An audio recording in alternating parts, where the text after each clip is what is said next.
don't think any of us do. I don't know any actors that really, really feel that secure. I just don't think it's that kind of a profession. We're the character guys who, which is another way of saying we're not attractive enough to play leads.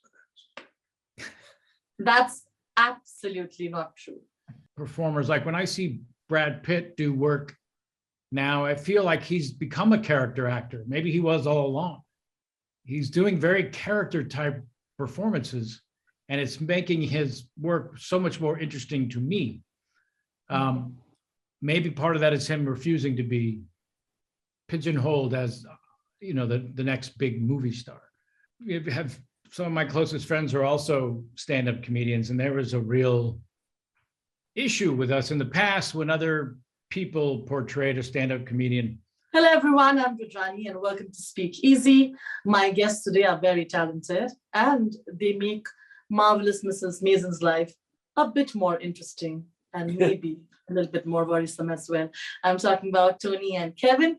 Thank you for joining in. How are you doing today? Good. Thanks for having us. Yes, thank you very much for your interest. Tony, the first question's for you, Tony. At this age, has realized that it's okay to leave what he was doing and follow his true passion. And he felt young among the young minds that he was working in, and he felt like this is the world that I belong to. This to happen in a man who's, a control freak patriarch is such a defining moment in a show like this. I want to know, Tony, what you thought of that moment. And I also want to know, have you drawn parallels of that with your own life? Have you had that moment where you felt I'm getting too comfortable? At this age, I see young people doing so many things and I want to do something crazy. Have you drawn that parallel and has that happened to you? Yeah. Thank you for that. Abe, as we see in season 3, and then it continues through 4. He's in this mode of feeling this kind of. He's a little lost. He's feeling a little empty within his life with the choices that he has made and this sort of complacency that has settled into his world, and he discovers this opportunity to kind of get back to his core and to shake things up a little bit and take some chances and get out of his comfort zone.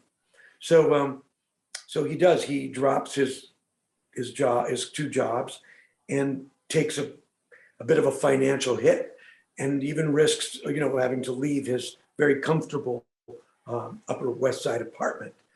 And yeah, I guess for me too, I get to these places in my life. It's happened a number of times where things get a little in a way where you're in a comfortable situation, and you sort of start to feel like, well, I missed that moment of feeling the unknown and feeling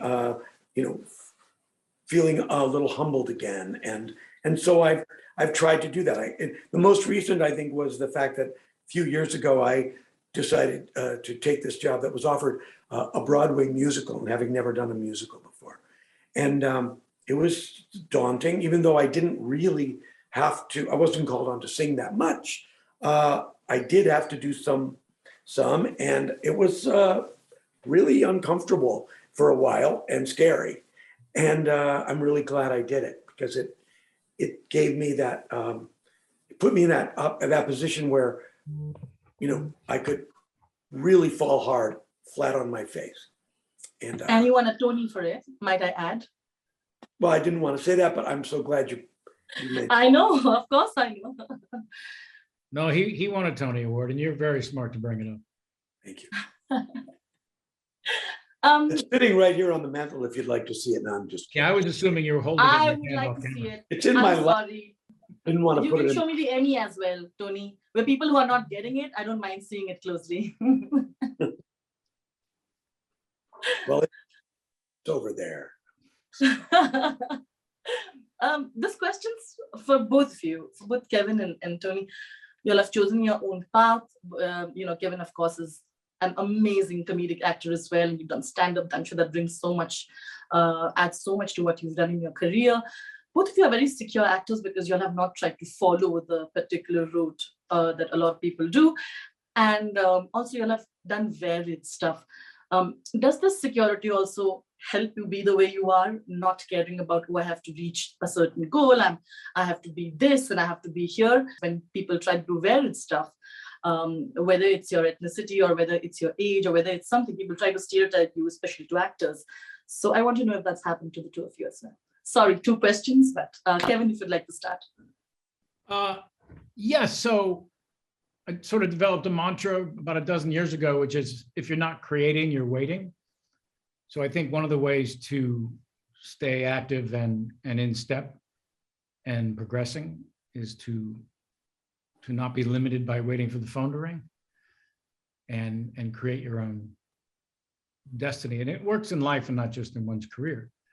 And so whatever experience that's come before, I don't want to sit around and just talk about that. I'd rather be involved in what's next, and I think that has a lot to do with having been around so long and experienced so much and seen others maybe resting on certain successes and not pushing themselves to progress and stay relevant.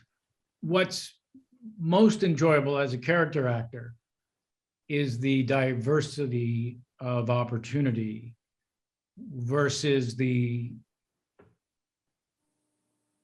leading woman or man, number one on the call sheet, who has a little more difficult time with a certain success that they are asked to repeat. I think even some of the leading performers, like when I see Brad Pitt do work now, I feel like he's become a character actor. Maybe he was all along. He's doing very character type performances, and it's making his work so much more interesting to me. Maybe part of that is him refusing to be pigeonholed as, the next big movie star. Getting to a place of feeling secure. I honestly don't think any of us do. I don't know any actors that really, really feel that secure. I just don't think it's that kind of a profession. We're all thinking that every job is could be our last job.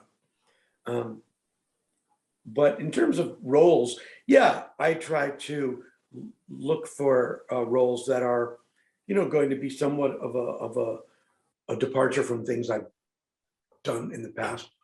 You're not able to do that 100% of the time, certainly, but it's for me, it's just more interesting to like step out and think, well, this is an area I haven't had the chance to explore, or this is a character that is a little bit, I don't fully understand it, so I'd like to go into a state of exploration there and see what's really going on. So yeah, like Kevin said, we're the character guys, which is another way of saying we're not attractive enough to play leads. That's absolutely not true. I'm sorry, I missed that question. Could you repeat it? I thought you Don't know repeat it. how Don't fall for that. Don't repeat it. What is It's true, Kevin. People are dressing up like you, Tony. That's the upshot. for Halloween, maybe? Yeah. No, no, that's me. Of course not.